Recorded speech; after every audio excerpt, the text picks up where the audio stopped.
When a stand-up comedian reaches the pinnacle of their career, it's often associated with their first comedy special. Comedian Aida Rodriguez has just reached that point in her profession and has been celebrating the release of her first hour-long stand-up special, Fighting Words, now streaming on HBO Max. I did get the opportunity to watch it, and again, congratulations on that. It was, I loved it. Can y'all tell these comedy club bookers that I was pinnacle? Because these offers are disrespectful. Well, we will definitely make sure to communicate that. I do want you to just open up. Can you tell us a little bit about Fighting Words, especially for people that haven't seen it yet? Can you tell us a little bit about it? Yes. So Fighting Words I wrote it during the pandemic. And so I got my special before the pandemic hit, and then the pandemic hit.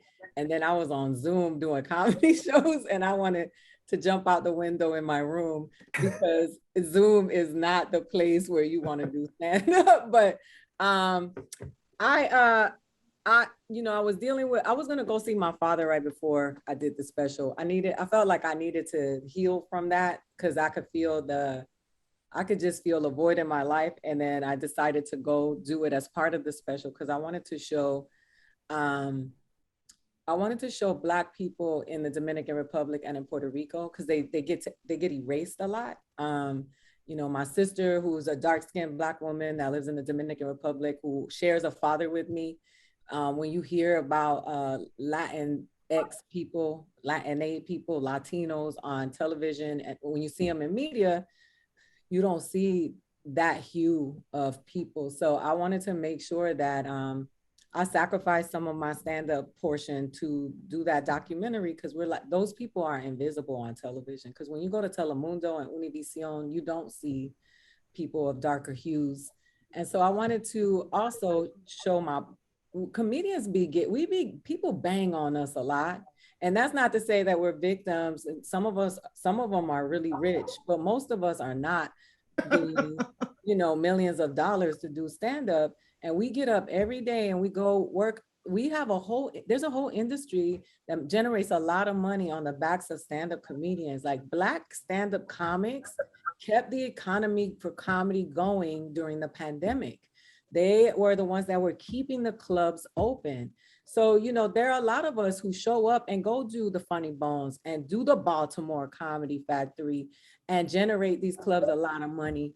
And people don't realize that we do that even when our parents die, when we break up, when we sick, all of that stuff. And I just wanted to humanize the experience. I wanted people to see this is how jokes get made in the middle of pain.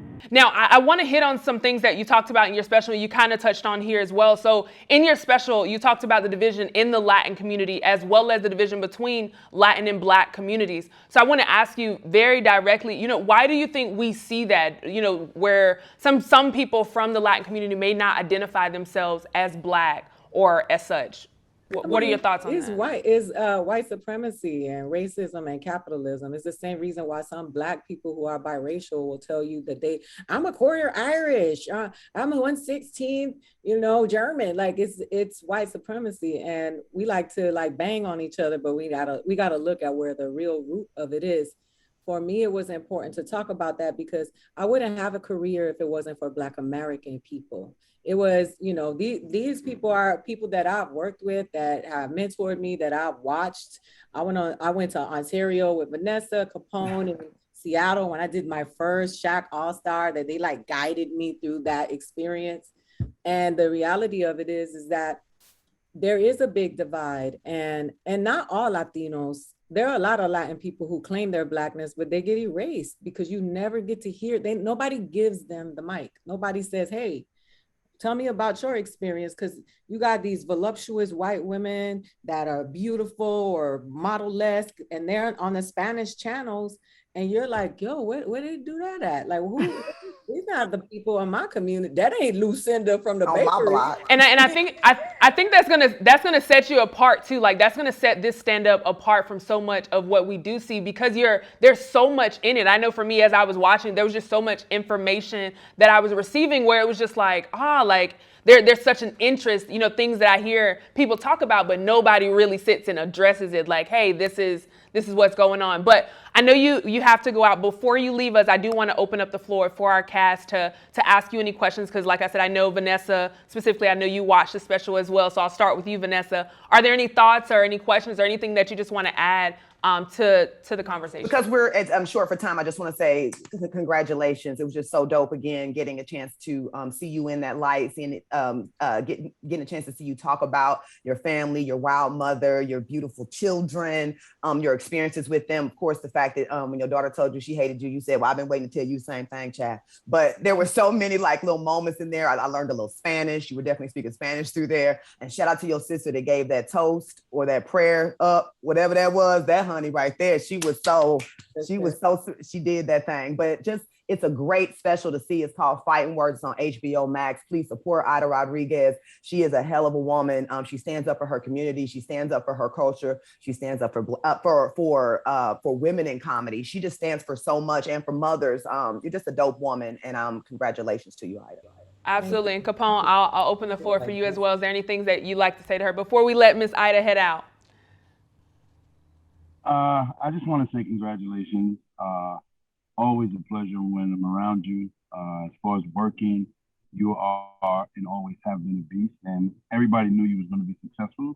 And I'll say that to Vanessa too, because you are definitely women who speak your mind. And it didn't take for you to take the Hollywood route to become successful. You stayed real and true to you. And that's all that matters in this comedy business, because fake ones definitely will not rise to the top, and you're one of the real ones. Oh, keep it going. Thank you. Appreciate it. Ain't nobody in the world I'd rather share a Uber with than you. Aida, I'll have to say, we're going to have to bring you on a lot more. You got Capone coming from like a really soft space. So thank you for that. We appreciate you so much. And again, I appreciate the support. Comedy Hype also has supported me when other people didn't. That's not lost on me. And I'm trying to get my mama out the ghetto. Like, that's all I work for, is to get my beautiful mom out the hood and into the facility that she needs to be in, so she can get the proper care that she needs. And that's what I work for.